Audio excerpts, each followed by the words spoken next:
నమస్తే అండి. నేను మీ doctor Monitha. Beauty beyond skin and hair. అందానికి అంతరార్థం అందంగా. ఇవాళ మనతో ఉన్నారు doctor Vijay Praveen ENT surgeon. Sir MBBS తిరుపతిలో కంప్లీట్ చేసి, ఎస్వీఎస్ మహబూబ్ నగర్‌లో ఈఎన్టీ కంప్లీట్ చేసి, తన own hospital Meraki ENT international హాస్పిటల్‌లో అద్భుతంగా కొన్ని వేల సర్జరీస్ చేస్తూ ఈఎన్టీ సేవలు మనకు అందిస్తున్నారు. So welcome doctor Vijay Praveen గారు. Thank you. So nice to have you here. So ఇవాళ మనము just basic things sir.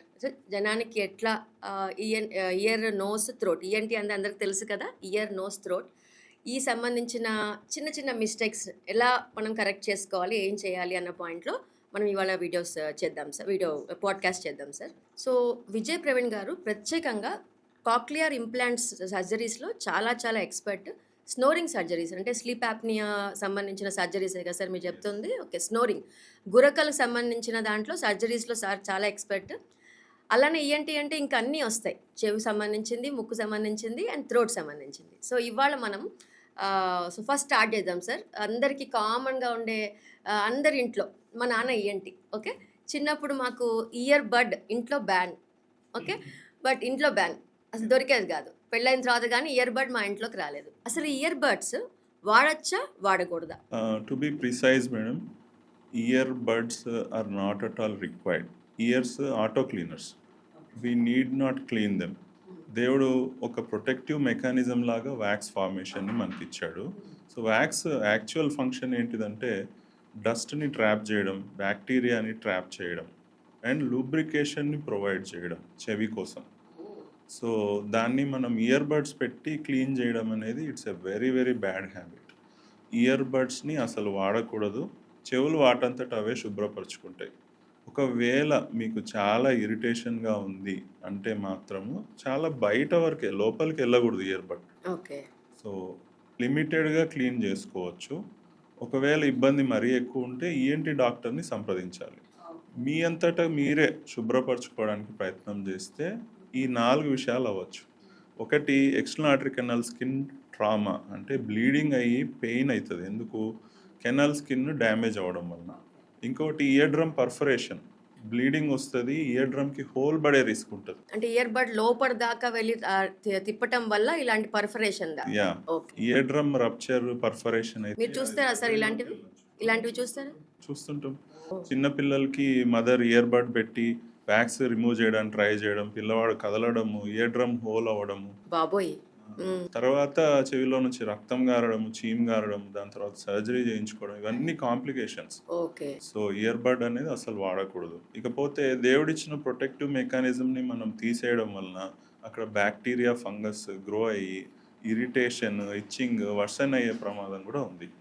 So ఈ 4 రీజన్స్ చేత అసలు ఇయర్ వ్యాక్స్ని ఇయర్ బడ్తోని క్లీన్ చేయరాదు. 100% సార్. చాలా చాలా మంచి పాయింట్ చెప్పారు. సో వ్యాక్స్ అందరికీ ఏదో తీసేయాలని ఉంటుంది, but wax is such a protective mechanism. అయితే ఇప్పుడు ఈ వ్యాక్స్ని ఎంత ఎక్కువ అయితే దాన్ని కడుగుతాం సార్, అంటే వ్యాక్స్ క్లీనింగ్ అని చేస్తాం కదా. సో అది ఎలా తెలుస్తుంది మనకి వ్యాక్స్ ఎక్కువ అయింది అన్న పాయింట్ ఎలా తెలుస్తుంది? వ్యాక్స్ ఎక్కువ అయినప్పుడు most important symptom is year blocked feeling ఉండడం, చెవి వినపడకపోవడము, ఒక్కోసారి చెవి నొప్పి కూడా వస్తుంది. సో ఈ 3 కంప్లైంట్స్ ఉన్నప్పుడు మీరు మీ అంతటా మీరు శుభ్రపరచుకోవడం, లేదా రోడ్ సైడ్ క్లీన్ చేసే వాళ్ళ వెళ్ళి క్లీన్ చేయించుకోకుండా ఈఎన్టీ డాక్టర్ని సంప్రదిస్తే ENT doctor endoscopic suction clearance అనేది చేస్తారు. This is the newer technique of cleaning the ear. So ఒకవేళ మరీ గట్టిగా ఉంటే వ్యాక్స్ డాక్టర్ ఇయర్ డ్రాప్స్ వాడి ఒక 3 దినాల తర్వాత రమ్మని చెప్తారు. అప్పుడు వెళ్ళి పెయిన్లెస్గా ఇయర్ వ్యాక్స్ రిమూవల్ చేసుకోవచ్చు. ఒక్కొక్కసారి ఇయర్ డాక్టర్ హియరింగ్ టెస్ట్ చేయాలనుకున్నా, ఇయర్ డ్రమ్ చూడాలనుకున్నా, ఒకవేళ ఇయర్ డ్రమ్ కనపడకపోతే అప్పుడు doctor ear suction clearance, endoscopy అంటే దుర్బిని లోపలికి పంపించి టీవీలో చూస్తూ క్లీన్ చేయాలి. These are the indications for wax cleaning. So అంటే వ్యాక్స్ క్లీనింగ్ అన్నది డాక్టర్స్ మాత్రమే చేసేది, తల్లులు ఓకే మీ అంతటా మీరు చేసుకోకండి. సార్ ఏ ఏజ్ గ్రూప్లో ఈ వ్యాక్స్ క్లీనింగ్ స్టార్ట్ చేయొచ్చు సార్? అంటే 6 ఇయర్సా, 7 ఇయర్సా, 10 ఇయర్సా? అంటే ఆ ఏజ్ గ్రూప్లో ఈ ప్రాబ్లం వస్తుందా? వ్యాక్స్ ఇబ్బంది ఎక్కువ అయ్యే అవకాశం ఉంటుందా? Like I said, years or auto cleaners, చెవులు వాటంతట అవే శుభ్రపరుచుకుంటాయి. చిన్న పిల్లలు కావచ్చు, పెద్దవాళ్ళు కావచ్చు, ఎవరికి కూడా ఇయర్ బడ్స్తో క్లీనింగ్, లేదా డాక్టర్ దగ్గరకు వచ్చి చెవులు క్లీన్ చేయించుకోవాల్సిన అవసరం రాదు. ఓహో! 3 పరిస్థితులు: చెవి నొప్పి, చెవి వినపడకపోవడము, చెవి బ్లాక్ ఉండడం. ఇటువంటి కండిషన్‌లో మాత్రమే ఇయర్ క్లీనింగ్ రిక్వైర్మెంట్ ఉంటది. ఓకే. అదర్‌వైజ్ మనందరికీ, మన పిల్లలకి ఎవరికీ ఇయర్ క్లీనింగ్ అనేది అవసరం లేదు. చాలా మంచి పాయింట్ చెప్పారు సార్. ఇయర్ క్లీనింగ్ కోసం మీరు ఏ ప్రక్రియలు చేయకండి. ఇయర్ బడ్స్ ఇంట్లో నుంచి తీసి పక్కన పడేయండి. ఇదొక్కటి మాత్రం హైలైట్ చేద్దాం అనుకున్నాను sir. Yes. So coming to the other point sir. ఈ చాలామంది కొబ్బరి నూనె, సమ్ నూనె వేస్తూ ఉంటారు ఇయర్‌లో. అది ఎంత వరకు రైట్? మీరు అన్నారు కదా, ఇయర్ డ్రాప్స్ వేసి మెత్తగా చేసి మీరు తీస్తారు, మీరు క్లీన్ చేస్తారు అన్నారు కదా. ఇయర్‌లో ఆయిల్ పోయటము, మేము స్టీరాయిడ్ అబ్యూస్ చూసినట్టుగా మీరు కూడా ఈ ఇయర్‌లో ఆయిల్ పోసుకొని పాడు చేసుకొని వచ్చేవాళ్ళని చూస్తుంటారు కదా. Yeah. సో దీనివల్ల జరిగే నష్టాలు ఏంటి, అసలు చేయొచ్చా? ఈ మధ్య ఒక పేషెంట్ వచ్చారు మేడం. చెవిలో ఇచ్చింగ్ సెన్సేషన్, పెయిన్ ఉందంటే బేబీకి మదర్ వేడి చేసిన నూనెని చెవిలో పోసింది. బాబోయ్! వేడి చేసి వేడి చేసిన నూనె. అదేంటంటే అది మా నమ్మకం సార్ అంటుంది.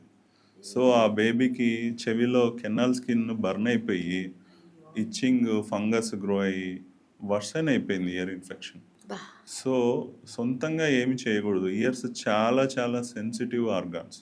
సో ఏంటి డాక్టర్ని ఎట్టి పరిస్థితుల్లో కన్సల్ట్ చేయకుండా మీ అంతటా మీరు ప్రయోగాలు చేయకూడదు. సో చెవిలో నూనె వేయడం అనేది సరైన పద్ధతి కాదు.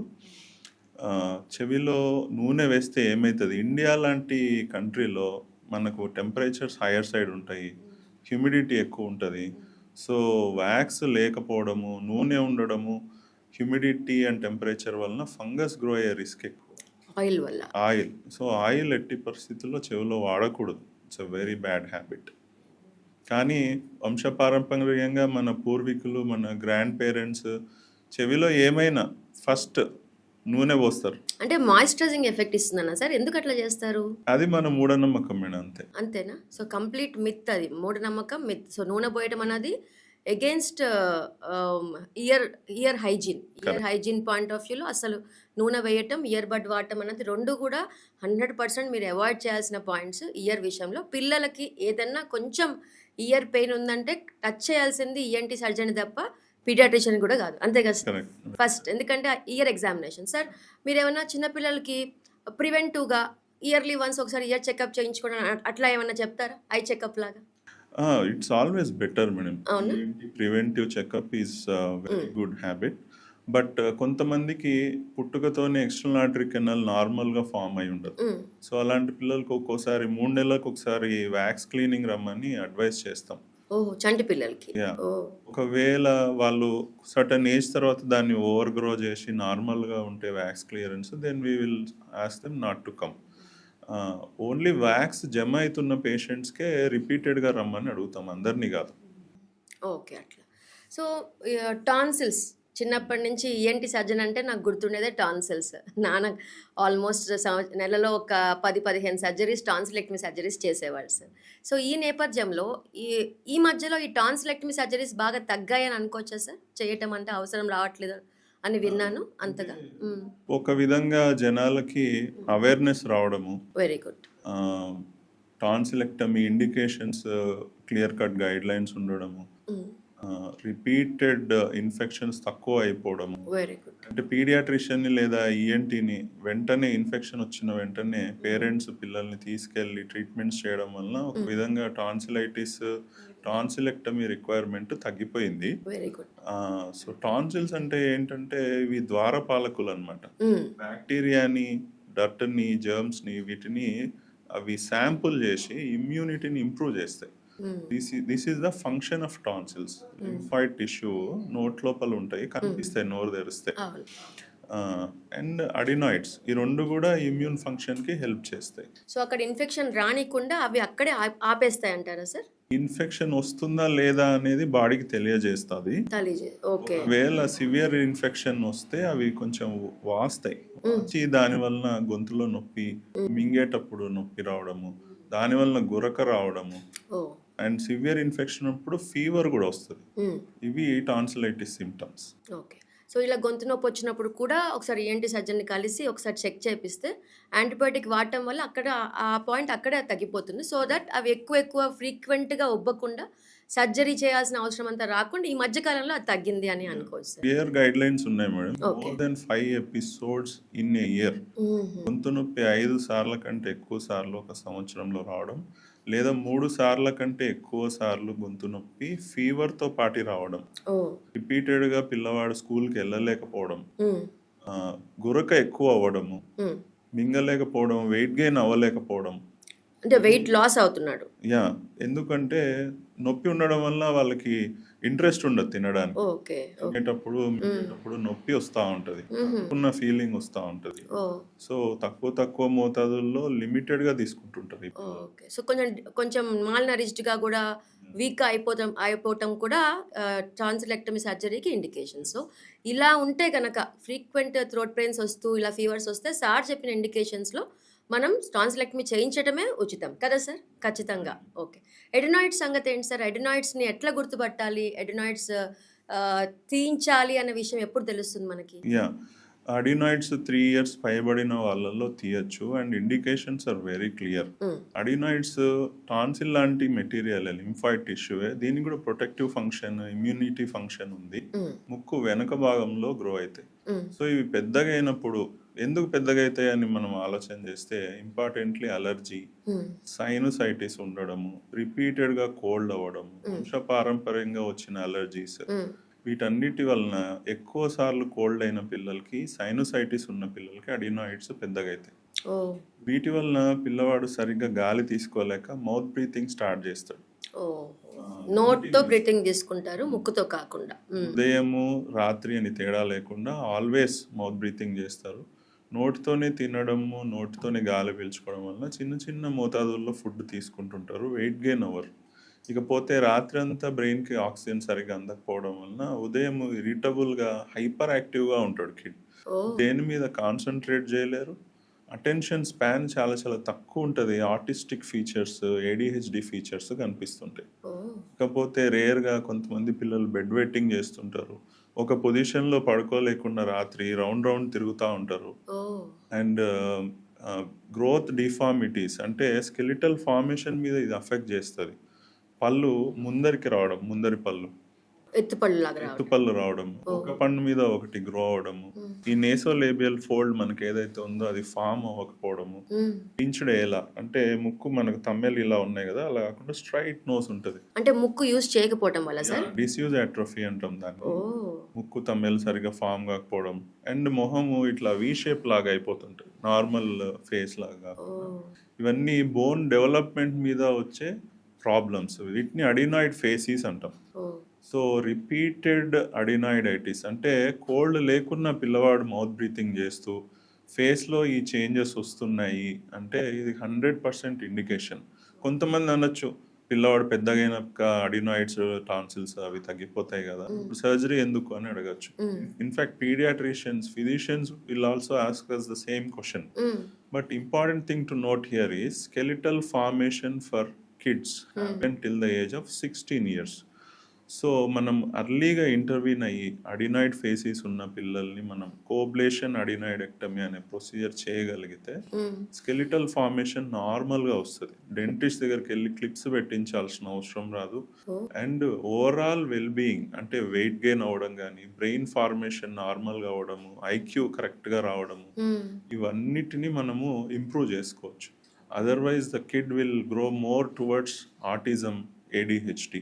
సో బ్రెయిన్ డెవలప్మెంట్కి, నార్మల్ బాడీ డెవలప్మెంట్కి, అన్ని బాడీ పార్ట్స్కి ప్రాపర్గా ఆక్సిజన్ సప్లై అందించడం కోసం కోబ్లేషన్ అడినాయిడెక్టమీ ఈజ్ మ్యాండేటెడ్. ఓహ్!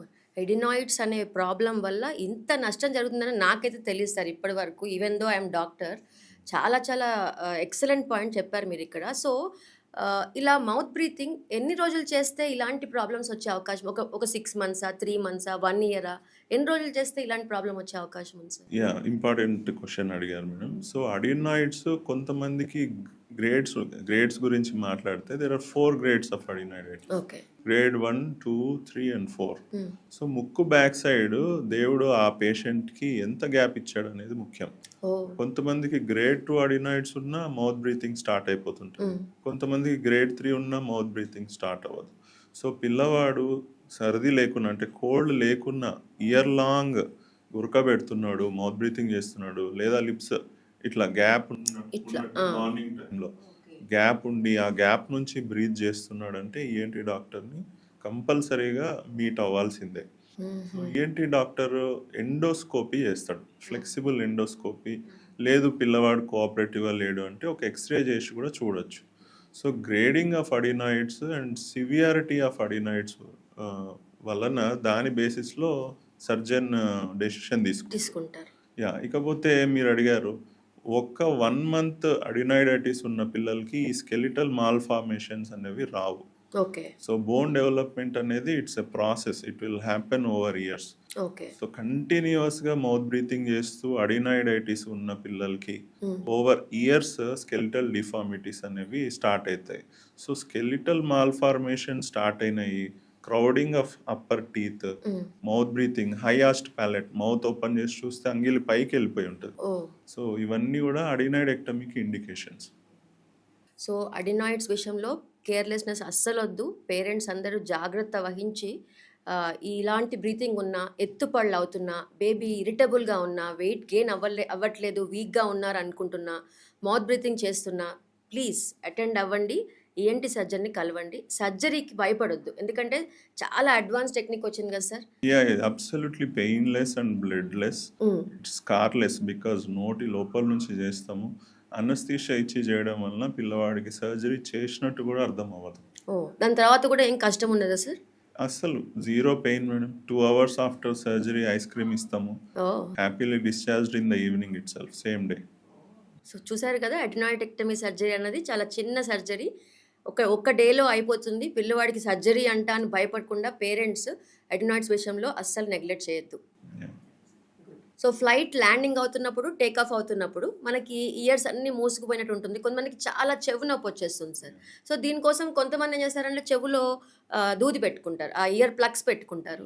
నాకు తెలిసిన మెన్యూర్ ఏంటంటే నవ్వులుతూ ఉంటే, మింగుతూ గుటకేస్తూ ఉంటే ఆ ప్రెషర్ సెట్ అయ్యి నొప్పి తగ్గుతుందని చెప్పి నేను చూవింగ్ గమో ఏదో ఒక బబుల్ గమో నేను నవ్వులుతూ ఉండేదాన్ని. సో బట్ ఏది రైట్ మెథడ్, ఆ టైంలో చెవు నొప్పి రాకుండా ఏం చేయొచ్చు, దాన్ని ఎలా అవాయిడ్ చేయొచ్చు? సో కొంచెం మనం ఇయర్ అనాటమీ గురించి ఆలోచన చేస్తే మనకు బయట కనిపిస్తున్న ఇయర్ ఎక్స్టర్నల్ ఇయర్, లోపల ఇయర్ డ్రమ్ దాని బ్యాక్ సైడ్ ఉన్నదాన్ని మిడిల్ ఇయర్ అంటాం. ఓకే. ఇన్నర్ ఇయర్ కూడా ఉంటుంది. సో దేవుడు మనకు ఒక గొట్టం ఇచ్చాడు, ముక్కు బ్యాక్ సైడ్ నుంచి మిడిల్ ఇయర్ కి కనెక్షన్, దాన్ని యూస్టేషన్ ట్యూబ్ అంటాం. ఈ ట్యూబ్ గుండా ముక్కు వెనక భాగంలోకి చెవిలోకి ఎయిర్ ఎంట్రీ ఎగ్జిట్ అవుతుంటుంది. సో ఈ పాయింట్ ఒక్కసారి హైలైట్ చేసుకోండి. యుస్టేషన్ ట్యూబ్ అని ఒక ట్యూబ్ ఉంటుంది, ముక్కుకి నోస్కి కనెక్షన్ ఉంటుంది. ఈ విషయం చాలా చాలా ఇంపార్టెంట్ కదా సార్. ఇదే ప్రెషర్ చేంజెస్ కి ఇంపార్టెంట్ మనకి ప్రెషర్. ఓకే, చెప్పండి సార్. ఏమనుకుంటారు, ఎయిర్ బయట నుంచి వెళ్తుంది చెవిలోకి అని అనుకుంటారు, కానీ అది తప్పు. సో మనం ఓవర్ హెడ్ ఇయర్ ఫోన్స్ పెట్టుకోవడం, మఫ్లర్స్ పెట్టుకోవడం, దానివల్ల ఏం యూజ్ ఉండదు. ఎయిర్ ఎంట్రీ అనేది ముక్కు బ్యాక్ సైడ్ నుంచి చెవిలోకి వెళ్ళడం వలన అవుతుంటది అన్నమాట. సో మనం ఫ్లైట్ టేక్ ఆఫ్ ల్యాండింగ్ అప్పుడు ఏమైతుంది, ర్యాపిడ్ గా క్యాబిన్ ప్రెషర్ చేంజెస్ వస్తుంటాయి. సో దీని వలన ఒకవేళ యూస్టేషన్ ట్యూబ్ బ్లాకేజ్ అంటే ముక్కుదూలం వంకర ఉండడము, లేదా అడినాయిడైటిస్ ఉండడం వల్ల, యూస్టేషన్ ట్యూబ్ ఫంక్షన్ అబ్నార్మల్ గా ఉండడం వలన, ప్రెషర్ రెగ్యులేషన్ మెకానిజం సరిగ్గా పనిచేయకపోవడం వలన ఇయర్ ఏక్ వస్తుంటుంది. అందరికీ రాదు. సో రిపీటెడ్ గా ఫ్లైట్ ల్యాండింగ్ టేక్ ఆఫ్ అప్పుడు ఇయర్ పెయిన్ వస్తుంది అంటే ఏంటి డాక్టర్ ని సంప్రదించాలి. పెయిన్ వస్తే కూడా ఖచ్చితంగా మిమ్మల్ని కలవాల్సిందేనా సార్? అంటే వాళ్ళ ట్యూబ్ సరిగ్గా పనిచేయట్లేదని అర్థం. సో యూస్టేషన్ ట్యూబ్ కెటార్ అంటాం. దీనికి we have one advance procedure called eustachian tube balloon dilation. So ఎక్కడైతే ఆరిఫైస్ బ్లాక్ అయిపోతుందో దాన్ని వైడన్ చేస్తాం. లేదు దాని చుట్టూ అడినాయిడ్ టిష్యూ గ్రో అవుతుందంటే అడినాయిడెక్టమీ చేయాలి. లేదు nose block, deviated septum, turbinates పెద్దగా ఉండడం కూడా నోస్ బ్లాక్ అవుతుండొచ్చు. సో సిటీ స్కాన్ చేస్తే మనకు 100% ఇన్ఫర్మేషన్ వస్తుంది.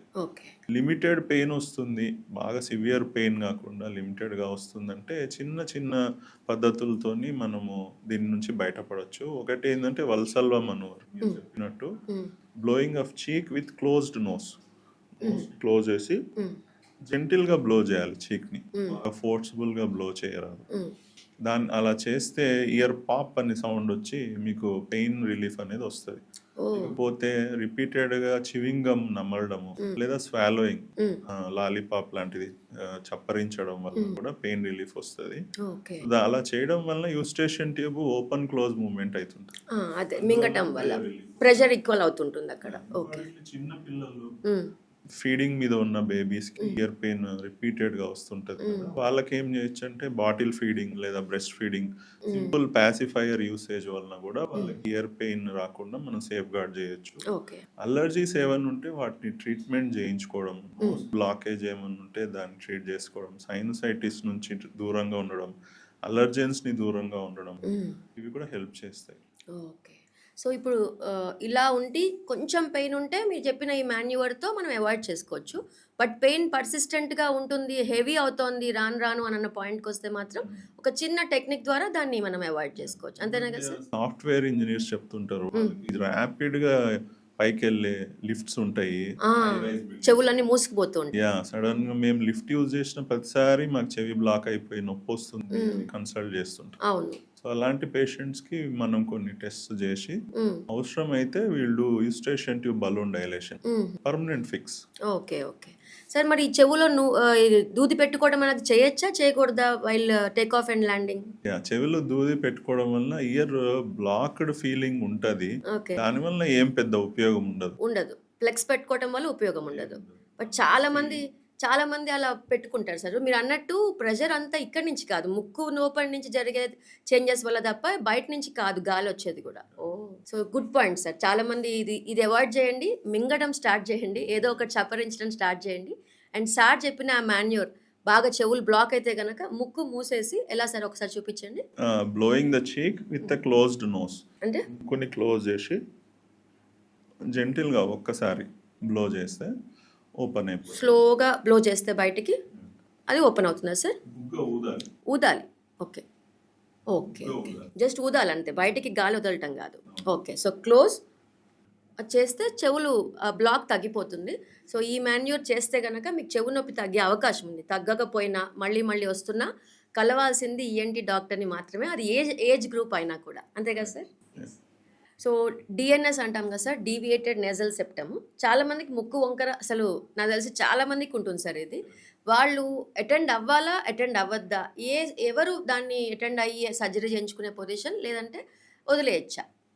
వదిలేస్తే జరిగే నష్టాలు ఏంటి? డీవియేటెడ్ సెప్టమ్ చాలా మందికి ఉంటుంది, it's a very common issue అనేది చాలా కరెక్ట్గా చెప్పారు. Yes sir. యాక్చువల్లీ సర్జరీ అవసరమా లేదా అనేది సిటీ స్కాన్ డిసైడ్ చేయదు, పేషెంట్ సిమ్టమ్స్ డిసైడ్ చేస్తాయి. ఓకే. ఒకవేళ కోల్డ్ లేకున్నా నోస్ బ్లాక్ రిపీటెడ్గా అవుతున్నా, ముక్కులో నుంచి బ్లీడింగ్, రిపీటెడ్గా nasal discharge, repeated cold sinusitis అవ్వడం, రిపీటెడ్ హెడ్ ఏక్స్ అండ్ రిపీటెడ్గా అని గొంతు సవరించుకోవాల్సిన రిక్వైర్మెంట్, అండ్ స్నోరింగ్ గురక వస్తుంటే, ఇవి ఇండికేషన్స్.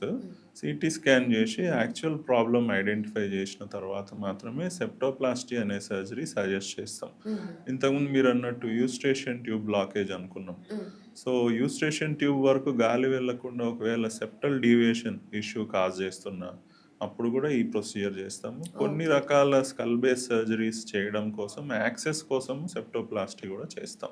యాక్సెస్ ముక్కు నుంచి లోపలికి వెళ్ళడానికి సెప్టోప్లాస్టీ చేస్తారు. Okay sir.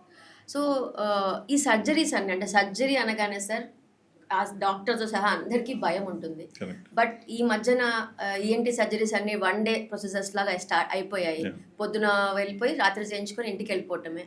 సో పెయిన్ కూడా ఉండట్లేదు. సో ఈ సర్జరీస్ నాజల్ సెప్టమ్ అనుకోండి, యూస్టేషన్ బలూన్ డైలేషన్, ఇవన్నీ ఎంతసేపు బట్టి సర్జరీస్ సార్?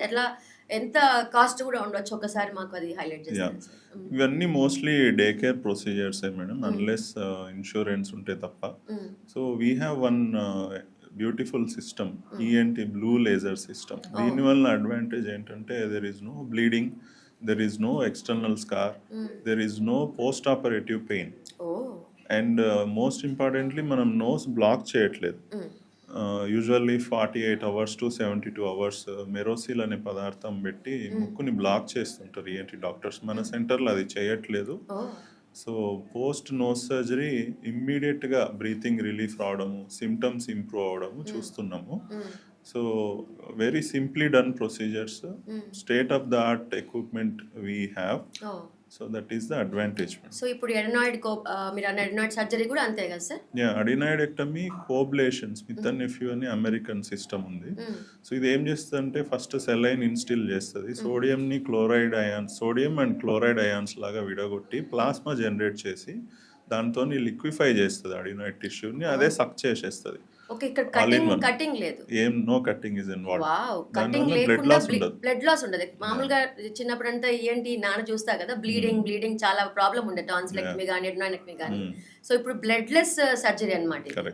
సో చాలా అడ్వాన్స్డ్ సర్జరీస్ వచ్చేసాయి అండ్ 1 డేలో అయిపోయే సర్జరీస్ వచ్చాయి. భయపడకండి పిల్లల విషయంలో, వాళ్ళ హెల్త్ తో ఆడుకోకుండా. నేజల్ పిల్లలే కాదు, పెద్దవాళ్ళు కూడా చాలా మంది సర్జరీ అనగానే భయపడతారు. నేజల్ సెప్టమ్ సర్జరీ అన్న, మ్యూకస్ సైనసైటిస్ సంబంధించిన సర్జరీస్ అయినా కూడా చాలా మంది భయపడే అవకాశం ఎక్కువ ఉంటుంది. సైనసైటిస్ గురించి బలూన్ సైనోప్లాస్టీ అని ఒక ప్రొసీజర్ చేశాము, absolutely non invasive madam. So balloon ని సైనస్ ఓపెనింగ్ దగ్గరికి తీసుకెళ్లి ఆ సైనస్ ఓపెనింగ్ ని పెద్దగా చేస్తాం అండ్ లోపల ఉన్న మ్యూకస్ ని, పాలిప్స్ ని బయటకు తీసేసి పరీక్షకు పంపిస్తాం. సో నాన్ ఇన్వేజివ్ టెక్నిక్స్ వల్ల అడ్వాంటేజ్ ఏంటంటే పేషెంట్ మార్బిడిటీ, అంటే ఎక్కువ రోజులు ముక్కు కడుక్కోవాల్సి రావడము, ముక్కులో బర్నింగ్ సెన్సేషన్, పెయిన్ ఉండడం, ఇవన్నీ ప్రీవియస్ టెక్నిక్స్తో ఉన్న ప్రాబ్లమ్స్. అవన్నీ లేటెస్ట్ టెక్నాలజీలో ఉండవు. అండ్ పర్మనెంట్ సొల్యూషన్ సైనసైటిస్కి, ముక్కుదూలం వంకరకి పర్మనెంట్ ఫిక్స్ ఇవి. రిపీటెడ్గా మందులు వాడాల్సిన అవసరం రాదు, మళ్ళా సైనసైటిస్ వచ్చే రిస్క్ ఉండదు. సో సైనసైటిస్ వల్ల నేను చాలా మంది చూసాను సార్, కొంచెం హెడేక్ రాగా నాకు సైనసైటిస్ ఉంది అందుకనే హెడేక్ వచ్చింది, ఇలా ఊరికి హెడేక్తో సఫర్ అయ్యే వాళ్ళు ఇక్కడ I just want to have a clear idea. చాలా మంది మైగ్రేన్ ని కూడా సైనసైటిస్ అనుకుంటారు సార్. ఓకే, సో హెడేక్ పదే వస్తుంటే నాకు తెలిసి అందరు సైనసైటిస్ అని అనుకుంటారు సార్. బట్ న్యూరో ఫిజిషియన్ నేను రీసెంట్ గా మాట్లాడినప్పుడు, మేడం అది సర్జరీ, అది సైనసైటిస్ కాదు, ఇలా సిమ్టమ్స్ ఉంటాయి మైగ్రేన్ అని చెప్పి. బట్ హెడేక్స్ వచ్చినప్పుడు సహజంగా మీ దగ్గరికి వస్తారు కదా సార్. సో దీన్ని ఎట్లా మీరు డయాగ్నోస్ చేస్తారు? It is not sinusitis, it is might be a different migraine headache అని ఎలా చెప్పగలుగుతారు సార్ ఒకసారి? సో ఇది మీరు అన్నట్టు ఓవర్లాపింగ్ సిమ్టమ్సే. టెక్స్ట్ బుక్ ఏం చెప్తుంది అంటే any headache beyond 6 months needs investigation. So more than 6 నెలల కంటే ఎక్కువ రోజులు మీకు హెడేక్ ఉంటే కంపల్సరీ సిటీ స్కాన్ చేయాలి, బ్రెయిన్ కి సైనసెస్ కి. 2 చేయడం వలన మనకు అర్థమవుతుంది ఎక్కడ ప్రాబ్లం ఉంది అని. ఒకవేళ సైనసైటిస్ ఉంటే అది రీజన్ అవ్వచ్చు హెడేక్ కి. మైగ్రేన్ ఉంటే కూడా మనం సిమ్టమాటిక్గా చెప్పొచ్చు పేషెంట్ని అడిగి, మీకు ఎప్పుడు హెడేక్ వస్తుంది, ఎన్నిసార్లు వస్తుంది, ఏవి మీ ట్రిగ్గర్స్. మైగ్రేన్కి ట్రిగ్గర్స్ ఉంటాయి. మైగ్రేన్ ఒక్కోసారి వామిటింగ్ సెన్సేషన్తో పాటు ఉంటుంది, కాక లైట్ సౌండ్ తో కూడా వాళ్ళకి హెడేక్ వస్తుంది. కొంతమందికి స్వీట్స్ తింటే, కొంతమందికి సన్లైట్ కి బయటకు వెళ్తే కూడా మైగ్రేన్ హెడేక్ అనుకోవచ్చు. ఇకపోతే సైనసైటిస్ హెడేక్ ఎలా వస్తుంది అంటే ప్రెషర్ ఫీలింగ్ ఉంటుంది ఫేస్ మీద. అండ్ సిటీ స్కాన్ లో మనకు క్లియర్ గా మ్యూకోజల్ థికనింగ్ అవి కనిపిస్తాయి. అంటే ఇట్లా బెండ్ అవుతే హెడేక్ ఎక్కువ రావటం సైనసైటిస్ లో అంటే అలా ఉంటుంది. అంటే ప్రెషర్ అంటే తలంతా హెవీగా ఉంటామన్న ఫీలింగ్ వస్తుందా సార్ సైనసైటిస్ హెడేక్? అంటే పస్ ఉంటది సైనసెస్ లో, అందుకు ప్రెషర్ సెన్సేషన్ ఉంటది. ఇకపోతే sinusitis itself is a trigger for migraine. Okay, sinusitis వచ్చాక ట్రిగ్గర్ అవుతుంది మైగ్రేన్. మైగ్రేన్ ని వర్సన్ చేస్తుంది sinusitis. So both are interrelated. And sinusitis balloon sinuplasty procedure చేయించుకున్నాక 95% పీపుల్ కి హెడేక్ సిమ్టమ్స్ తగ్గిపోతాయి. సో ఇప్పుడు గమనించారు కదా, హెడేక్ కనుక 6 months కన్నా అబోవ్ ఉంటే కనుక ఖచ్చితంగా ఇన్వెస్టిగేషన్ చేయించుకోండి. దాంతో భరించొద్దు, ఊరికే పారాసిటమాల్ టాబ్లెట్ వేసుకొని హెడేక్ తగ్గించుకోవడం చేస్తారు చాలా మంది, అంతే కదా సార్? సో ఇలా కాకుండా అది మైగ్రేనా సైనసైటిసా ఈజీగా రూల్ అవుట్ చేసుకోవచ్చు అండ్ వెరీ సింపుల్ టెక్నిక్తో మీ హెడేక్ని తగ్గించుకోవచ్చు. ఈ విషయం మర్చిపోద్దు సార్. ఇంకొకటి, ఈ ఆవిరి పట్టడం వల్ల ఈ సైనసైటిస్ ప్రాబ్లం కానీ ఫ్రీక్వెంట్ టాన్సిలైటిస్, ఎడినైటిస్ తగ్గే అవకాశం ఉందా? ముక్కు బ్లాక్ తగ్గే అవకాశం ఉందా? ఆవిరి పట్టడం వల్ల ఏమన్నా హెల్ప్ ఉందా రెగ్యులర్గా ఆవిరి పట్టే వాళ్ళకి? రెగ్యులర్గా ఆవిరి పట్టడము it's not a good thing, not suggested as well. అవునా సార్? అంటే రోజు కొంతమంది స్టీమ్ పెట్టుకుంటారు. ఫేస్ కోసం పెట్టుకుంటుంటారు. గ్లో కోసం మా వాళ్ళు స్టీమ్ పెట్టుకొని ఓపెన్ పోర్స్ కోసం. సో, ఇలా ఎవ్రీడే స్టీమ్ పెట్టుకోవడం రైటా? రాంగా? నో మేడం, అది నేసల్ మ్యూకోజా డ్రైనెస్ని బాగా వర్సన్ చేస్తుంది. So okay. దానివల్ల ఇరిటేషన్ రావడము, ఆ! ముక్కులో నుంచి బ్లీడింగ్ అవ్వడము. ఓకే. సో స్టీమింగ్ అనేది పెద్దగా హెల్ప్ ఉండదు. సిమ్టమాటిక్గా అంటే హ్మ్. బ్లాక్డ్ నోస్ రిలీఫ్ కోసం కొంతమంది చేస్తారు. ఓకే. దాంట్లో ఏదన్నా లిక్విడ్ లాంటిది వేసుకొని హ్మ్. టెంపరరీ మెజర్స్ మట్టుకే. ఓకే. బట్ పర్మనెంట్ ఫిక్స్ కావాలి అంటే మాత్రం ఏంటి డాక్టర్ని చూడాలా. ఓకే. యాక్చువల్ రూట్ కాజ్ని ఐడెంటిఫై చేస్తాడు డాక్టర్. సో, ఈ విషయం గమనించండి. గ్లో కోసము ఫేస్ బావుంటుంది, క్లీన్ అవుతుందని రోజు స్టీమ్ పెట్టుకొని ఓపెన్ పోర్స్ తగ్గుతాయని చెప్పి చాలామంది చేస్తుంటారు. దానివల్ల నేసల్ మ్యూకోజా మ్యూకస్ మొత్తం డ్రై అయ్యి ఇన్ఫెక్షన్స్ వచ్చే అవకాశం ఉంటుంది. సో, వారానికి ఒకసారైనా స్టీమ్ పెట్టుకోవచ్చా సార్ ఫేస్ గ్లో కోసం? Yeah, that is accepted. That is accepted. Weekly వన్సే steam for the face, not every day. ఈ విషయం మర్చిపోద్దు. సెకండ్ థింగ్, జలుబు చేసినప్పుడు మాత్రమే, బ్లాక్ ఉన్నప్పుడు మాత్రమే ఆవిరి పట్టాలి. ఆ టైంలో గొంతు నొప్పి అలా ఉన్నప్పుడే పట్టాలి. అంటే కోవిడ్ టైంలో ఈ స్టీమ్ చేసుకోవడం చాలా ఎక్కువ అయిపోయింది కదా సార్, మనం ఆవిరి పట్టుకోవడం అన్నది. ఆ 2-3 రోజులు 5 రోజులు తప్ప మిగతా అలా ఏమీ చేయకూడదు కదా సార్. రొటీన్గా అవసరం లేదు. స్టీమింగ్ చేయాల్సిన అవసరం లేదు. సెకండ్ థింగ్ సార్, చాలా మంది గార్గిల్స్ వాడతారు కదా, బెటడిన్ గార్గిల్స్, క్లోరెక్సిడిన్, సమ్ గార్గిల్స్. కొంచెం గొంతు నొప్పి రాగానే ఈ ఈ గార్గిల్ తెచ్చుకొని వాడతారు. అది ఎంతవరకు రైట్, ఎంతవరకు రాంగ్ సార్? యా, ఇందులో 2 థింగ్స్ మేడం. కొంతమంది రిపీటెడ్గా లూక్ వామ్ వాటర్ లేదా హాట్ వాటర్ని తాగుతుంటారు. That is not suggested. రోజు లేసి వామ్ వాటర్ తాగడం సజెస్టెడ్ కాదు. లేదు, it will lead to cancer. So ఏదైతే ప్రొటెక్టివ్ మ్యూకోజల్ లైనింగ్ ఉందో దాన్ని డ్యామేజ్ చేస్తున్నాం మనం. ప్రతిరోజు డ్యామేజ్ చేయడం వలన క్యాన్సర్ రిస్క్ ఉంటుంది. రూమ్ టెంపరేచర్ వాటర్ లేదా బాయిల్ చేసి చల్లార్చిన నీళ్ళు లేదా ఆర్ఓ వాటర్, ఇది బెస్ట్ థింగ్ అన్నమాట. సో రిపీటెడ్గా మనం గార్గిల్స్ యూజ్ చేయాల్సిన అవసరం లేదు. ఒకవేళ వాడాలి అని అనిపిస్తే డైల్యూటెడ్ గార్గిల్స్, మెడికేటెడ్ గార్గిల్స్ కొన్ని ఉన్నాయి, బెటడిన్ అని. థ్రోట్ ఇన్ఫెక్షన్ వచ్చినప్పుడు మాత్రమే బెటడిన్ డైల్యూటెడ్ గార్గిల్స్ సజెస్ట్ చేస్తాం, నాట్ ఎవ్రీడే. ఎందుకంటే టీత్ ఎల్లో అయిపోయే రిస్క్ ఉంటుంది కాబట్టి. రెగ్యులర్గా బెటడిన్ వాషెస్ చేస్తే కనుక. అండ్ ఇంకోటి, మన వాళ్ళు లేసి చాలా మంది హాట్ వాటర్ తాగే అలవాటు ఉంటుంది. సో హాట్ వాటర్ కాదు, మీరు అంటుంది వామ్ వాటర్ తాగమంటారు. నో, వామ్ వాటర్ వద్దు, లూక్ వామ్ వాటర్ కూడా వద్దు. నార్మల్ రూమ్ టెంపరేచర్ వాటర్ తాగాలి. అంటే చల్లారిపోయిన తర్వాత మాత్రమే తాగాలి. అసలు వామ్ వాటర్ ని కూడా మీరు పొద్దున్న లేవగా నేను వామ్ వాటర్ తాగుతాను అని అంటున్నారు కదా, దాని వల్ల కూడా థ్రోట్ మ్యూకోజా డిస్టర్బ్ అయ్యే అవకాశం ఉంది. అమ్మో, చాలా పెద్ద పాయింట్ చెప్పారు సార్. చాలా మంది లేవగానే వామ్ వాటర్ తాగే అలవాటు ఉంటుంది. సో దానివల్ల క్యాన్సర్స్ కూడా వస్తాయి sir. Oh, so very good point. So ఈ బెటడిన్ వాషెస్ ఫ్రీక్వెంట్ గా వాడే వాళ్ళకి మీరు ఏం సజెషన్ ఇస్తారు? ఊరికి అంటే వారానికి ఒకసారి బెటడిన్ గొంతు క్లీన్ అయిపోద్ది కదా అని వాష్ చేసే వాళ్ళకి? Not required actually. Simple brushing will help. లేదు ఇంకా మ్యాండేటరీగా గార్గిల్ చేయాలనుకుంటే ఒక చిటికెడు ఉప్పు గ్లాస్ నీళ్ళల్లో వేసి దాంతో గార్గిల్ చేయడం మంచి పద్ధతి. అది కూడా వామ్ వాటర్ అంటారా, మామూలు water? Luke warm water. Luke warm water తో ఉప్పు నీళ్ళతో కొంచెం గార్గిల్ చేస్తే గొంతు గరగర తగ్గే అవకాశం ఉంటుంది. కరెక్ట్. సో ఊరికే సకిలించే వాళ్ళకి ఏముంటుంది సార్ ప్రాబ్లం? అట్లా అనే వాళ్ళకి ప్రాబ్లం ఏముంటుంది? వాళ్ళు ఏం జాగ్రత్తలు తీసుకోవాలి? అంటే దానికి రూట్ కాదు సైనసైటిస్. సైనసైటిస్ ఇక్కడ ఉన్న పస్ అడల్ట్స్ కి ముక్కు వెనక్కి కారుతుంది అనమాట. సో ఆ ముక్కు వెనక వెళ్ళిన తెమడ వలన అడినాయిడ్స్, టాన్సిల్స్ వచ్చే రిస్క్. ఇకపోతే అదే తెమడ మన లారింగ్స్ అంటే స్వరపేటిక మీదకి వెళ్ళినప్పుడు దాన్ని ఇరిటేషన్ లాగా ఫీల్ అయ్యి మనం అని చేసి దాన్ని బయటకు తీయడానికి ట్రై చేస్తుంటాం. అండ్ సైనసైటిస్ వర్షన్ అయ్యే కొద్దీ ఆ థిక్నెస్ ఆఫ్ ద మ్యూకస్ ఏదైతే ఉందో అది వర్షన్ అవుతుంటుంది. అలా చేసినా కూడా క్లియర్ చేసుకోలేని పరిస్థితిలోకి వస్తుంటారు. సో రిపీటెడ్గా గొంతు సవరించుకోవాల్సిన అవసరం వస్తుంది అంటే ముక్కులో ఏదో ప్రాబ్లం ఉన్నట్టు, గొంతులో కాదు. ముక్కు ప్రాబ్లం వల్లనే ఇలా అవుతుంది. జాగ్రత్తగా చేద్దాం. సో అలా గొంతు సవరించుకోవాల్సి వస్తున్నా కూడా, అండ్ ఒక్కొక్కసారి కొంతమందికి వామిటింగ్ వచ్చే సెన్సేషన్ వస్తుంది సార్. అంటే అట్లా కూడా అంటారు కొంతమంది. అదేంటి సార్, దేని వల్ల వస్తుంటుంది? యూజువల్గా అసిడిటీ ఉన్న వాళ్ళకి ఆ సింటమ్స్ ఉంటాయి. ఒక్కోసారి బ్రషింగ్ చేసేటప్పుడు వేలు లోపలికి పెట్టడం వలన కూడా గ్యాగ్ రిఫ్లెక్స్ ట్రిగ్గర్ అయ్యి వామిటింగ్ సెన్సేషన్ లాగా వస్తుంటుంది. సో వామిటింగ్ సెన్సేషన్ అనేది ఇట్ కాల్స్ ఫర్ ఇన్వెస్టిగేషన్.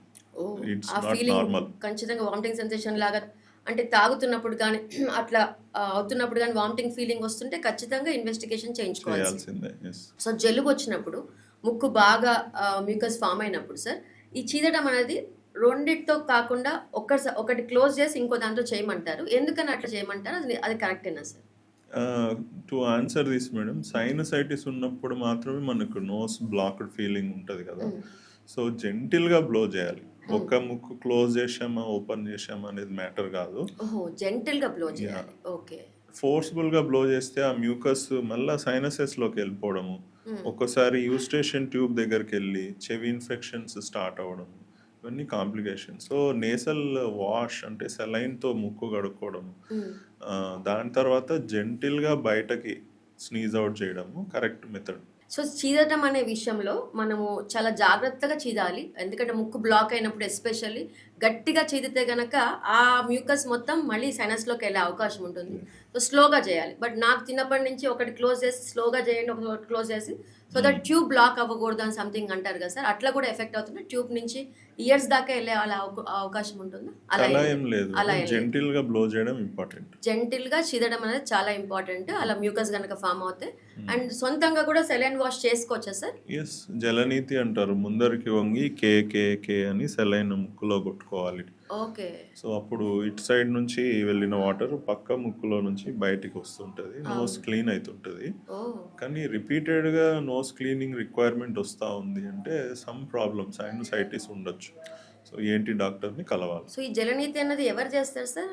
పేషెంటే చేసుకోవాలి. చేసుకోవాలి. ఓకే. ఎక్కువ బాగా బ్లాక్ ఉండి మ్యూకస్ ఎక్కువ ఉంటే క్లీనింగ్ కోసం చేసుకోవచ్చు. Correct. ఓకే. బట్ అది తెలియని వాళ్ళు మాత్రం బెటర్ మీట్ డాక్టర్. Correct. అంతే. సో, ఈ మధ్యన ఈ స్నోరింగ్ ప్రాబ్లమ్ అంటే అసలు గురక అన్నది చాలా పెద్ద ప్రాబ్లమ్ సార్. ఎవరికైనా పార్ట్నర్ గురక అన్నది వేరే వాళ్ళకు డిస్టర్బెన్స్. హ్మ్. వాళ్ళకి ఈ గురక ఎంత వరకు నష్టం తీసుకొస్తుంది స్నోరింగ్? నేను దీన్ని సింపుల్ స్టేట్మెంట్‌లో చెప్పాలంటే snoring is the mother of all ailments. Oh! Yeah! So, గురక వస్తుందనంటే ఖచ్చితంగా అది చాలా పెద్ద ప్రాబ్లమ్ కింద డిసైడ్ చేయాల్సింది. యాహ్! స్నోరింగ్‌ని అశ్రద్ధ చేయడం వలన BP, sugar, heart disease, brain issues and కొంతమందికి loss of libido, family life మీద కూడా ఇంట్రెస్ట్ రాకపోవడం, సైకియాట్రిక్ ఇష్యూస్ రావడము స్టార్ట్ అవుతుంది. సో, గురకని ఎట్టి పరిస్థితుల్లో అశ్రద్ధ చేయకూడదు. ఈఎన్టీ ప్రాబ్లమే మెయిన్ కాజ్ అనమాట స్నోరింగ్‌కి. ఓహ్! ఒకవేళ ముక్కుదూలం వంకర ఉండడము, ముక్కులో కండలు పెరగడము, లేదా ముక్కు బ్యాక్ సైడ్ అడినాయిడ్స్ ఉండడం, గొంతు లోపల టాన్సిల్స్ ఉండడం, లేదా లారింగ్స్‌లో ఏదైనా ఇష్యూ ఉండడము, హ్మ్.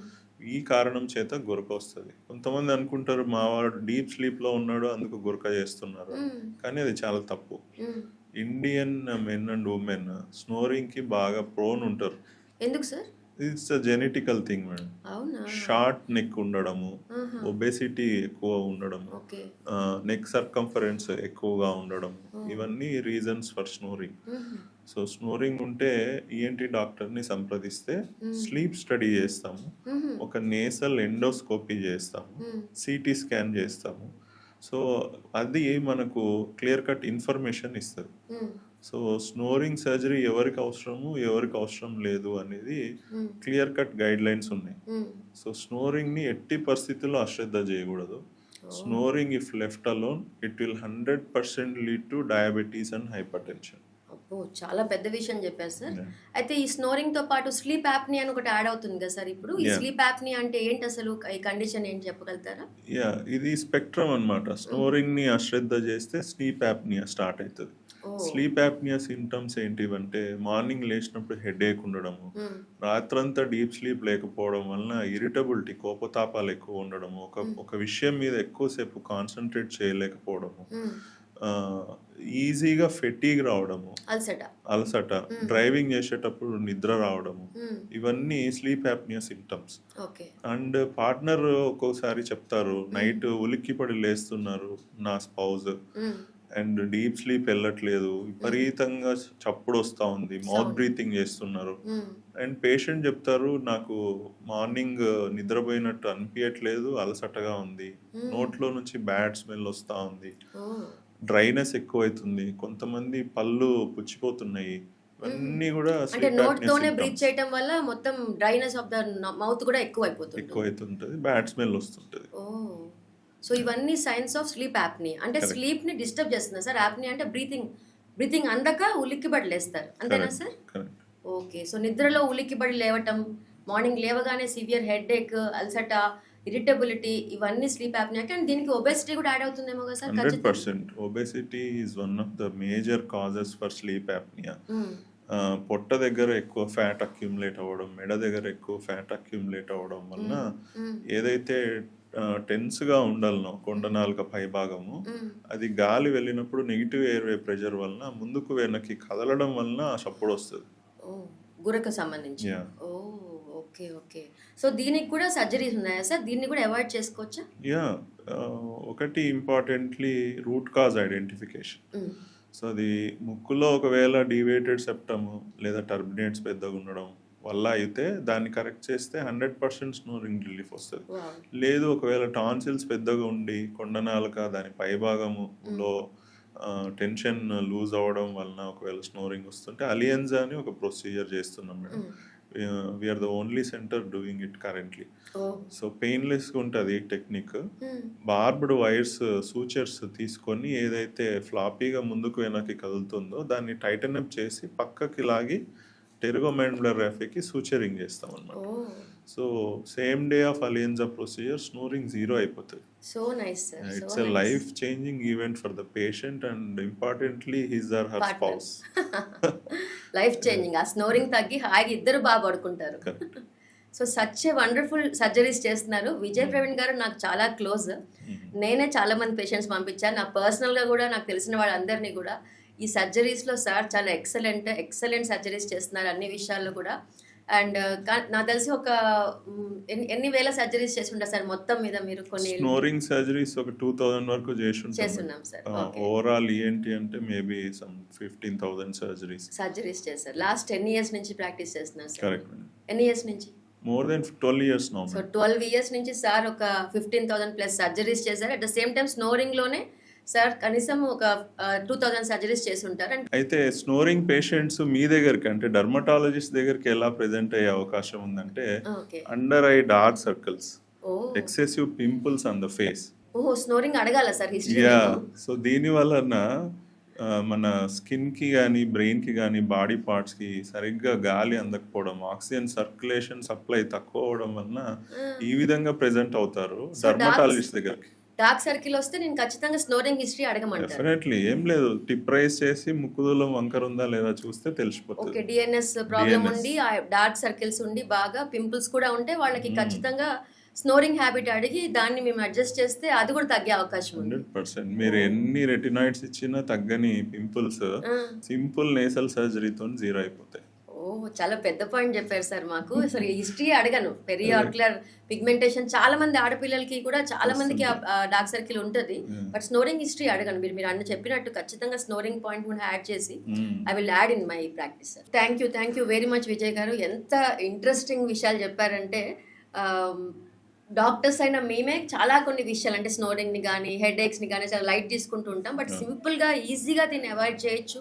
And surgeries are so sophisticated లేకుండా హ్యాపీగా సింపుల్గా వచ్చాయన్న విషయం తెలిసాక నాకు కూడా చాలా ఊరటగా ఉంది. అందరిని ఎంకరేజ్ చేయొచ్చు. Correct. Sleep apnoea, snoring, adenoidectomy. Parents భయపడుతుంటారు కదా, పేరెంట్స్ భయపడుతుంటారు పిల్లల విషయంలో. But I also learn so many things doctor Vijay గారు. Thanks a lot for this. Thank you.